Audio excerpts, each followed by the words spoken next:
As the sun rises over the crystal-clear waters of Camarines Sur, its islands reveal its breathtaking beauty, a distant paradise. But behind the stunning landscapes and serene views lies a hidden struggle.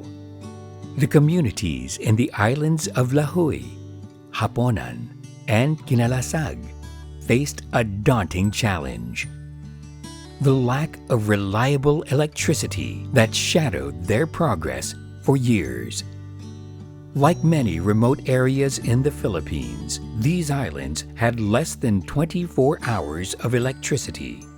Life came to a standstill as essential activities were disrupted, opportunities stifled, and progress slowed down. Noon, napakahirap ng buhay namin dito kasi walang kuryente. Umaasa lang kami kung hindi sa kandila, sa gasera. Napakadilim po dito sa amin. Hindi po siya safe, lalo na po sa mga kabataan. Matagal na po akong nangingisda dito sa Baryo Haponan. Nababawasan po ang aming kita dahil nabubulok ang aming huli, isda.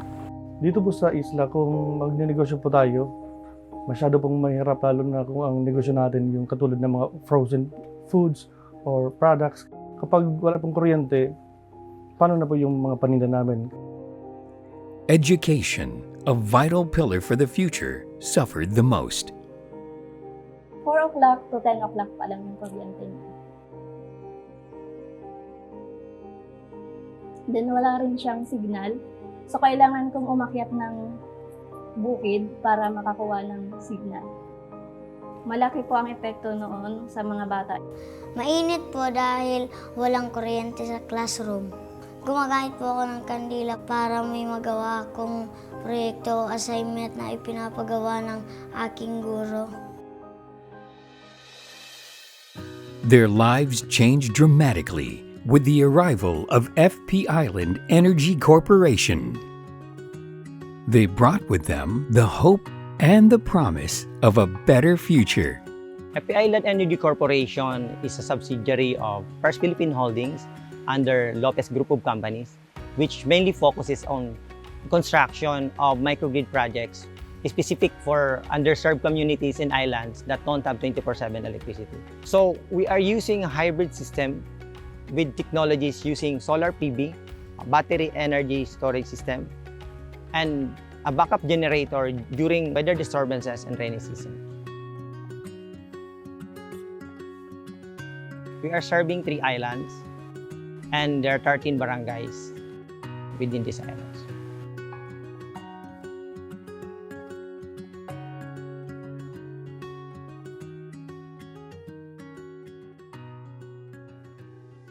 With 24/7 power, life on these islands has been transformed. Ang 24/7 na kuryente, masayang-masaya ako.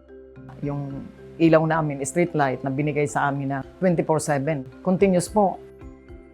Kami po, prone kami ng bagyo kasi malapit kami sa Pacific Ocean. Hindi masyadong naapektuhan yung lugar namin. Kasi up to date yung balita sa radyo sa TV. Nakikita namin yung necessary precaution.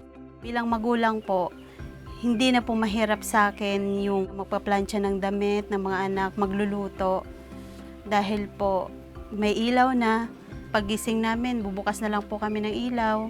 Masaya po ako nang magkaroon ng kuryente ang aming isla dahil nagkaroon na ng liwanag ang aming baryo.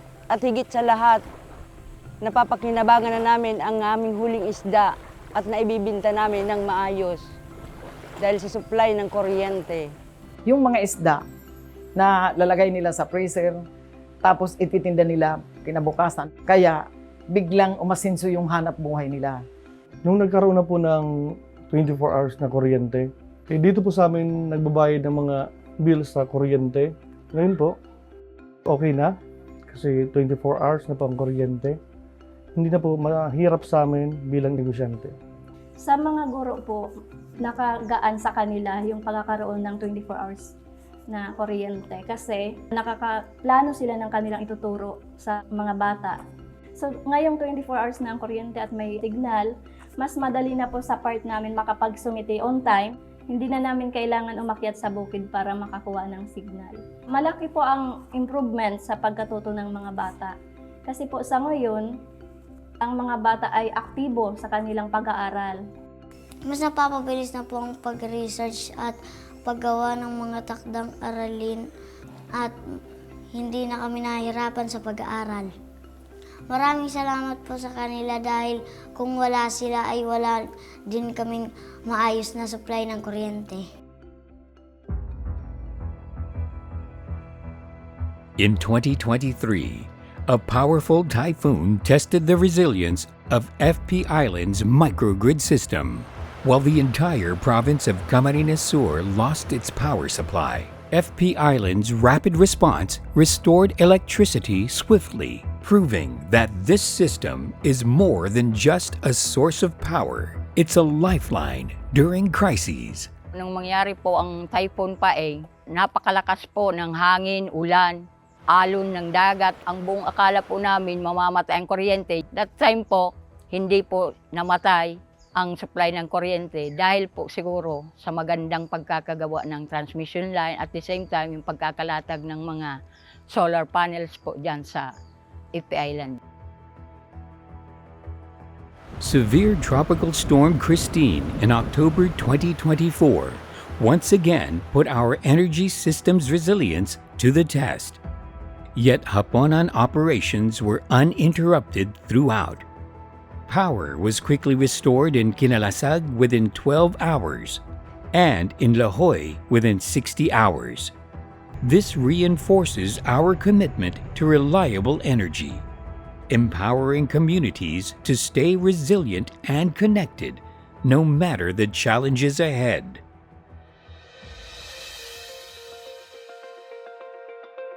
At FP Island, the vision is to replicate this success across small communities nationwide, empowering them with sustainable energy solutions that can adapt to the challenges of the global climate emergency.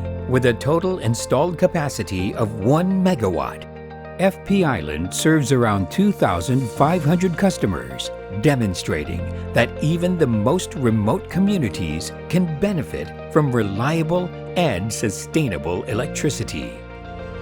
As we look to the future, the journey continues, expanding renewable power to reach even the most remote communities.